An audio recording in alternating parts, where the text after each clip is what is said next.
शिव जी का पावन महीना सावन आज से शुरू हो रहा है, मीन्स 11 जुलाई 2025 से। तो इस वीडियो में हम समझेंगे कि जो सावन है वो शिव जी का प्रिय महीना क्यों है, और शिवलिंग का जो है आधी परिक्रमा क्यों करना चाहिए, कब तक ये सावन चलेगा, है ना, और शिव पूजा का क्या क्या महत्व है, इन सब चीजों के बारे में इस वीडियो के अंदर समझते हैं। तो आइए देखते हैं। सबसे पहली बात, शिव जी का प्रिय महीना सावन आज से शुरू हो रहा है, ठीक है। 9 अगस्त तक रोज हमें शिव पूजा करनी चाहिए। अगर हम हिंदू धर्म में विश्वास रखते हैं, हमारा हिंदू धर्म है, तो हर लोगों को अपने अपने धर्म के प्रति, जिनका जो भी धर्म है उसके प्रति जो है क्या बोल सकते हैं उसको, मतलब उसमें विश्वास रखना चाहिए, है ना। तो जानिए शिव पूजन में आधी परिक्रमा क्यों करनी चाहिए। तो मेरे भाई, आज से सावन का महीना शुरू हो गया है और यह 9 अगस्त तक चलेगा। और ये जो महीना है सावन का, जो भगवान शिव है, भोलेनाथ है, उनका सबसे प्रिय महीनों में से एक माना जाते हैं।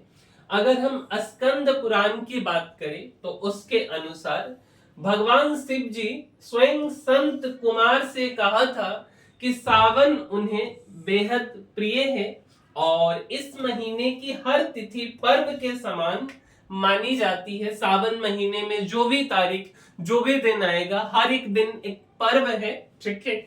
और इसी वजह से सावन में शिव पूजा खास तौर पर की जाती है, ठीक है। तो इसी के बारे में समझते हैं। तो ये है शिवलिंग, और शिवलिंग की आधी परिक्रमा क्यों की जाती है, क्योंकि यार बहुत से लोगों को ना ये चीजें पता ही नहीं है, बस किए जाते हैं। लेकिन हमें ये सब चीजें भी पता होनी चाहिए कि शिवलिंग की आखिर आधी परिक्रमा क्यों की जाती है। तो शिवलिंग के साथ एक जलाधारी होती है, ठीक है। क्या होती है? जलाधारी। शास्त्रों के अनुसार जलाधारी को लांघना नहीं चाहिए। ये जो है बेसिकली यहां से जो जल गिरता है उसी को हम जलाधारी बोलते हैं, क्योंकि शिवलिंग पर चढ़ाया गया जल इसी से होकर जलाधारी, जिससे पानी बाहर की तरफ निकलता है, नीचे बहता है। और अगर हम पूरी परिक्रमा करेंगे तो इस जल पर हमारा पैर पड़ेगा, और जो कि यह शुभ है, इसलिए परिक्रमा जो है जलाधारी तक पहुंचते ही पूरी मानी जाती है। और इसी कारण से शिवलिंग की आधी परिक्रमा को भी पूरी मानी जाती है, ठीक है। दूसरा, प्रकृति के देवता है शिव, है ना, भगवान के भी देवता है शिव। शिव जी प्रकृति के देवता माने जाते हैं। इसी वजह से शिवलिंग पर सबसे ज्यादा फूल पत्तियां ही चढ़ाई जाती है, ठीक है। जो आप देखते हैं ना कि जब जाते शिवालय में, मंदिर में, तो वहां पे फूल पत्तियां खूब चढ़ाई जाती। तो इसकी वजह यह है कि वह भगवानों के भी देवता हैं। फूल पत्तियां जैसे बिल्व पत्र हो गया, समी के पत्ते हो गए, रात्रि के पत्ते हो गए, धतूरा हो गया, है ना, गुलाब हो गया, गेंदा हो गया, कमल हो गया, ये सब चीज चढ़ाया जाता है। सावन यानी बारिश के मौसम में ताजे फूल पत्ते आते हैं, जो कि शिव जी को विशेष प्रिय है। इसी वजह से इस महीने शिव जी की पूजा विशेष रूप से की जाती है। चलिए आगे देखते हैं। ये भगवान शिव और पार्वती जी हैं। माता पार्वती ने सावन माह से शुरू किया था तपस्या करना। माता पार्वती जी सावन महीने से ही शुरू करती हैं।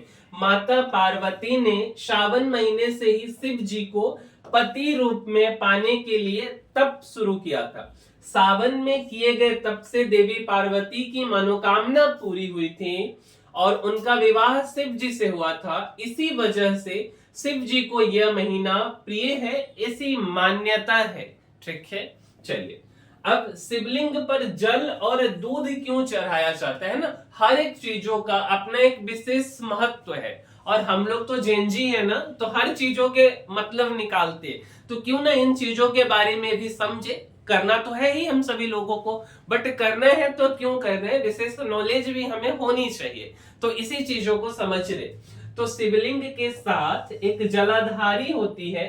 शास्त्रों के अनुसार जलाधारी को लांघना नहीं चाहिए, क्योंकि शिवलिंग पर चढ़ाया गया जल इसी से होकर नीचे बहता है, और अगर हम पूरी परिक्रमा करेंगे तो इस जल पर हमारा पैर पड़ेगा, जो कि अशुभ है।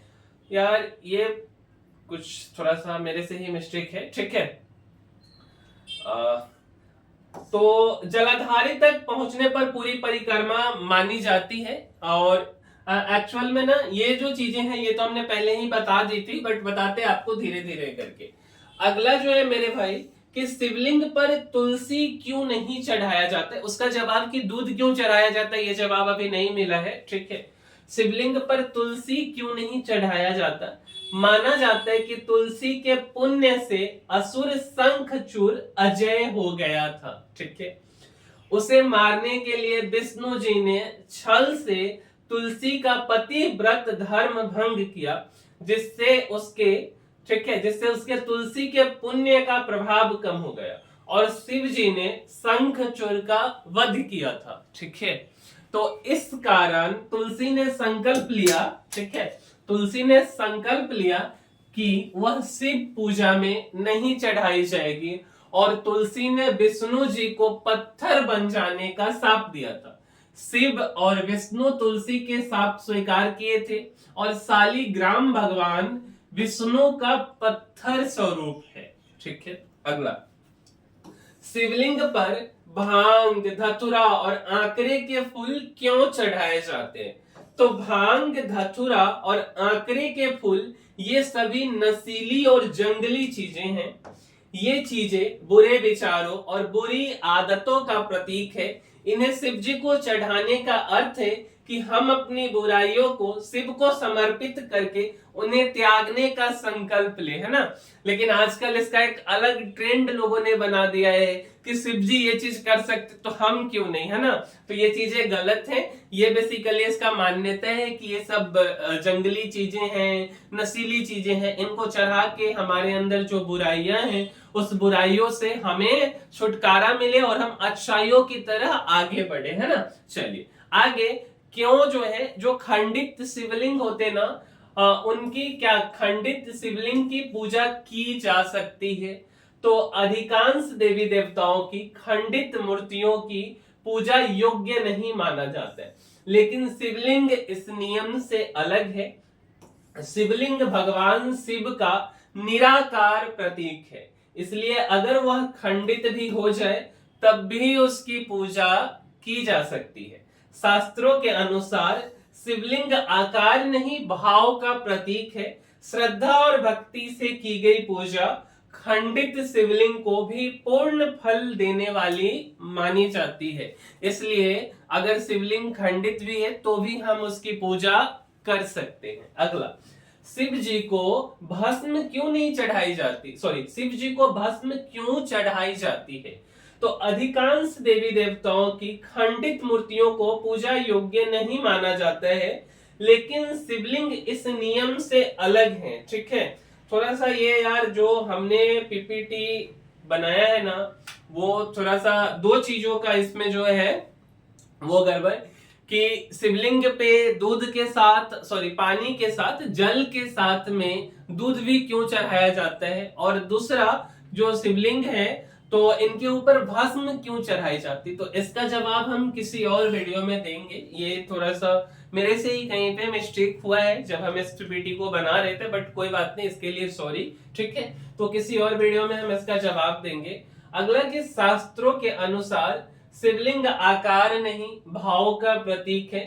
श्रद्धा और भक्ति से की गई पूजा खंडित शिवलिंग को भी पूर्ण फल देने वाली मानी जाती है, और इसीलिए हम खंडित शिवलिंग की भी पूजा कर सकते हैं।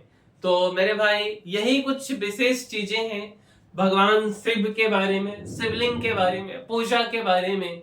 तो उम्मीद करते हैं कि शायद यह वीडियो आपको कुछ नया ज्ञान आपके दिमाग में, आपके डिक्शनरी में, आपके लाइफ में जोड़ने के काम आया हो इस वीडियो से।